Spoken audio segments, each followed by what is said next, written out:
While certain areas of the body are more easily accessible for self-treatment than others, with a little creativity, you can find your way into almost any hard to reach or seemingly hard to roll area of the body.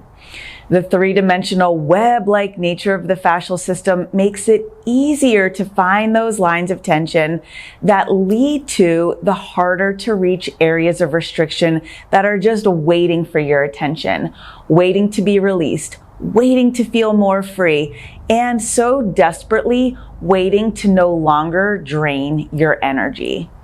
You can find your way into those hard to treat spots by starting with a related area of the body that is more easily accessible.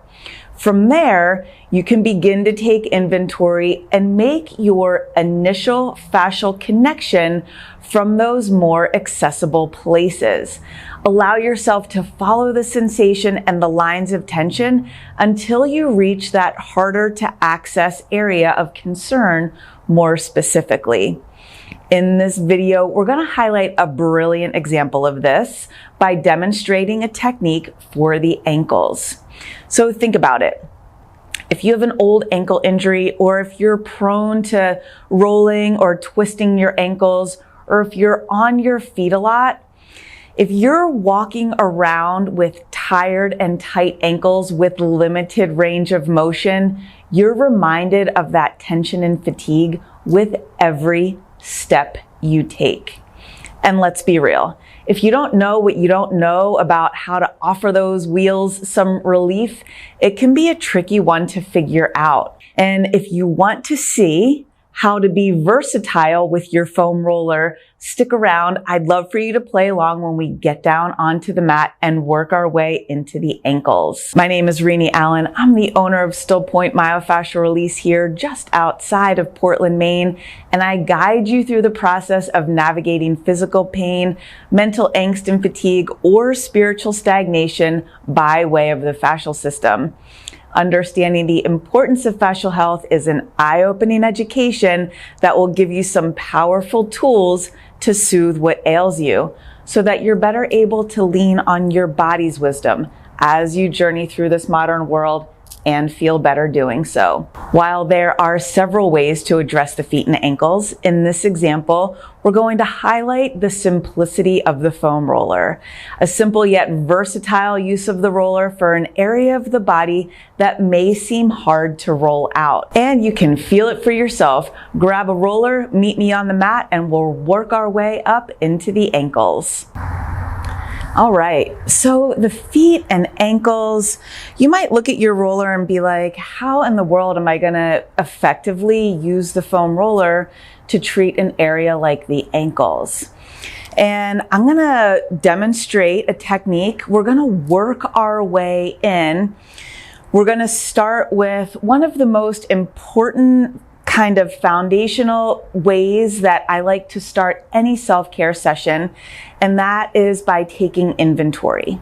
I've done a whole video on taking inventory, so if you haven't seen that yet, be sure to check it out. I'll link it in the description below so you can find it easily. What we're gonna do here is we're gonna start with taking a little inventory, and in this example, I mean we're gonna come right up onto the roller. So I'm gonna come up, I'm gonna have a seat right on the roller. And with this particular way that we're going to take inventory and start with a little bit of a stretch, if you feel like those knees kind of hyperextend on you a little bit, be sure to either grab a ball or a towel, maybe some sort of a small pillow to put under those knees. So when you sit up on top here, you don't feel like the back of your knees are hyperextending or really getting overly stretched out. And I know for me, on one side, I feel like, oh, it really kind of pulls. And on the other, it doesn't bother me so much. So you play around with your tolerance and your range of motion. That's just a quick little tip. And it would look like something like that. Just putting a little bit of support under those knees so you don't feel like you're hyperextending. If it feels good for you to have one leg out to the side or straight out in front of you, in these first few moments of any self-care session that you're going to treat yourself to, you get to start by really start right off by listening to what your body has to say. You're gonna feel that compression of the roller right up through the back of the legs, maybe into the hips, maybe that crevice right where the back of the leg starts to become the glute, that sits bone area. And I'll say right here, since our objective is the ankles, with my feet like this, I can feel a little stretch into that ankle area already, right? We're not even focused on the ankles here yet, and my attention is being drawn there. So just taking these first few moments, and again, you can work through whatever kind of stretch feels good to you as you're having a seat up on the roller. The farther back you sit on the roller, you're going to be coming off of those sit bones and more into the hamstrings. Or on this side, I actually have a little bit of a bite into that glute IT band hamstring conjunction. And since we are going to be really focused and looking towards the ankles here, don't be afraid to add some flexion or a nice stretch through those feet. You can, if you have the range of motion available to you and you can reach over to your foot, feel free to grab the back of that foot, or at least go ahead and point and flex, move those ankles through a little bit of a range of motion. And so I'm going to bring those soles of the feet back together and just stretch my hips a little forward and back here. I'm going to stretch through those hips a little bit more, getting that roller down the back of the legs. Ooh, that feels good. And then I'm going to go ahead and come off of the roller. So we've taken a little bit of inventory here. Always a really important way to start. Now we're going to work our way down towards the back of the calves. We're not getting really into the ankles quite yet. We're in the meaty part of that calf, like the belly of the back of the calf. There's a couple of different ways that you can allow yourself to get started here. I'm going to start with my hands back behind me. That way, if I want to lift up or offer myself a little bit more body weight into the area, I can do that really pretty easily, okay? If you just have your calves on the roller, this may feel like no big deal at all. It could feel like nothing. This is where engaging that more, it's not even the meditative part of your mind quite yet. It's more of just a focus, because you want to allow the calves here to really start to settle in, not just necessarily sit on top of the roller. You want those calves to begin to settle in. You want to be able to give yourself a little, I should say, enough pressure. You want to give yourself enough pressure here so you can feel it. So I'm starting to kind of push my calves into that roller a little bit as I also windshield wiper from side to side. I'm twisting those legs so I can feel that whole belly of the calf from side to side. I can feel the whole belly of that calf go across the roller as I windshield wiper those feet and knees and ankles. The motion is actually coming from the hips, but moving those calves from side to side. And it's a little chunky and clunky. Do you feel that chunkiness as you roll those calves from side to side? And because the right feels so much tighter for me, I'm going to start over here. And what I mean by start is I'm going to cross the left over the right. That's giving me more body weight. It's giving me more pressure into that roller. And I'm going to continue to do that windshield wiper motion. It's really becoming quite intense, quite intense. And when I find a place, you can do a little up and down as well. You can begin to start to lift yourself here if you want to. Sometimes when you start offering yourself a little more compression, oh, it just feels so good. So using that top leg to add some more pressure, lifting up as necessary. I'm giving myself plenty of pressure to keep my mind engaged with what's happening in the body. That mind-body connection is really important. And with a little bit of sustained pressure now into that more specific area of restriction, ooh, I'm really starting to get that fascial feedback. That fascial feedback that kind of reverberates, for me right now, well past where I'm applying some pressure, actually getting it right up through the back of the left leg. And once you can start to really feel and make those connections from one side to the other, you can relate it to an old injury or a current injury, like a current ailment that you're working through.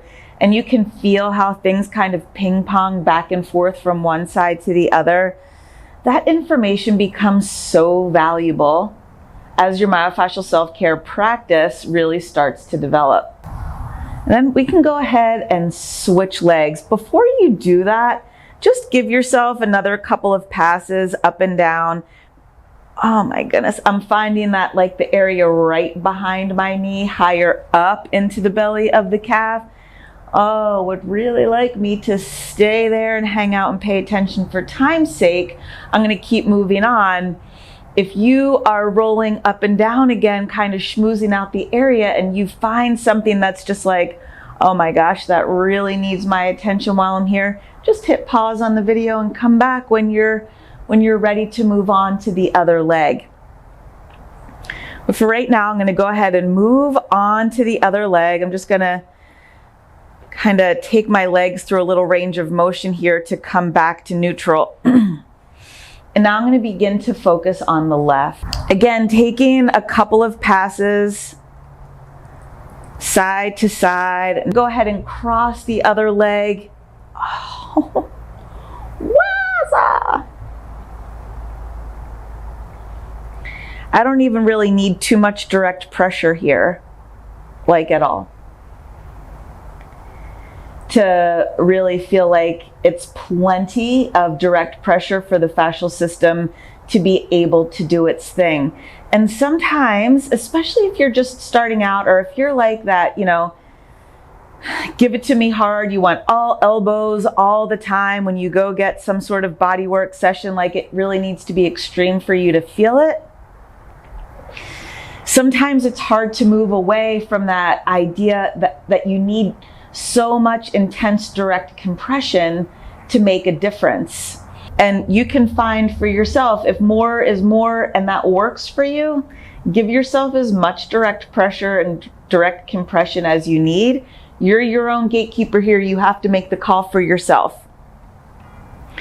But just to say that erring on the side of a little less compression and really using your mind-body connection to feel for that fascial engagement, which does not need brute pressure at all to do its thing, feel free to play around and explore that. I would invite you to. All right, and so we're gonna move on closer down towards the ankles, but let's come back to midline before we do that. So both calves on the back of the roller, and you can just gently roll yourself up and down, maybe windshield wiper one more time. Now we're gonna get into that ankle more specifically. With this, I'm gonna like half a crisscross. I'm gonna bend this one leg in, getting back into the, almost right into that Achilles, that lower part of the back of the ankle, lower part of the calf, like right into the back of the ankle here. And a couple of things that you can do, if you have that range available to you, you can stretch yourself forward. And when I hold on to the roller like this, I'm gently nudging it towards me. The way that the foot and ankle is kind of pushing downward, and as I'm gently nudging on the roller coming to me, it's almost like there's this three-dimensionality happening. It's subtle. See if you can find it, okay? And again, if you feel like that knee hyperextends, which I was starting to feel, I just made a little bit of a rotation to make sure I have a little bend in that knee. You could use that pillow or ball if you wanted to. If you add a little flexion or extension in through that foot, again, I'm going to show you something where you kind of have that movement in opposite directions. If I go ahead and grab through the back of the toes and then change the push of the roller, now I'm going to gently nudge the roller in the opposite direction, pulling that. Oh my gosh, I'm going to put the ball behind my leg here for some support. But as I gently nudge on those toes and push the roller out towards the bottom of the mat, that is a very worthwhile stretch here. And it's not like I'm overdoing it. I'm not cranking on anything. It doesn't take much. I'm not really forcing any of this. None of this is necessarily like a super deep stretch, and yet it feels quite intense. But we're going to go ahead and move on to the other side. So again, that roller is down by like behind the Achilles. I'm going to move this foot through a little range of motion. I can feel a little clicking and popping through that ankle. I don't have as much range here at all. There's a density on this side. And sometimes when you feel a density, it may translate as to, I don't feel much, right? I don't feel much. So on one side, it might be full of sensation. On the other side, you might be like, meh, I don't feel much. If you find that I don't feel much experience, if that's part of your experience, just be sure and check in and say, is the area actually just much more, is it dense? Is it thicker? Does it have less range of motion to work with? Right? Sometimes there's a lot that lives behind, I don't feel much. So just be on the lookout for that. Again, bringing that ankle through a range of motion. The side definitely likes to point in. You can feel that all through the foot. And you don't have to just grab up through the toes. You can grab up through the side of the foot. You can grab with your other hand. That really will highlight your range of motion. Be sure not to overdo it. You don't have to overstretch here. You're looking to work within your range of motion to gain more. You're not looking to force your way into some newfound range of motion. There's a difference. Little support goes a long way. Don't be afraid to touch yourself here. Don't be afraid to kind of give yourself a little bit of pressure with your fingers to see what's going on. Oh my goodness. All right. So coming off of that nice and easy, you could see that we could probably stay here for a long period of time, but for time purposes, let's go ahead and put both of those calves back onto the roller, and we're going to just windshield wiper through either side, rotate through those ankles, and you can just go ahead and push it out from under you. And just to remember that finding your way back into a sense of neutrality is always a good idea. You could even do something like coming down onto your back and lifting up through those hips. Maybe bringing those soles of the feet together. Ooh, a little stretch through those ankles one more time. There are several ways to keep this ankle exploration going, from standing on the roller to using the ball for the top of the foot. You could use a yoga strap or a Pilates ring and more. I mean, once you begin the exploration, it's kind of hard to stop. We've got lots of options to get into those feet and ankles. And so if you have found this video helpful and would like more guidance, tips, and tricks for fascial exploration and release, be sure to hit that subscribe button to be notified whenever a new video is released. And also, check out those links in the description below to learn more about the importance of fascial health and ways to keep your fascial health top of mind. And be sure to ask yourself, what have you done for your fascia lately? I'll see you again soon. Take good care.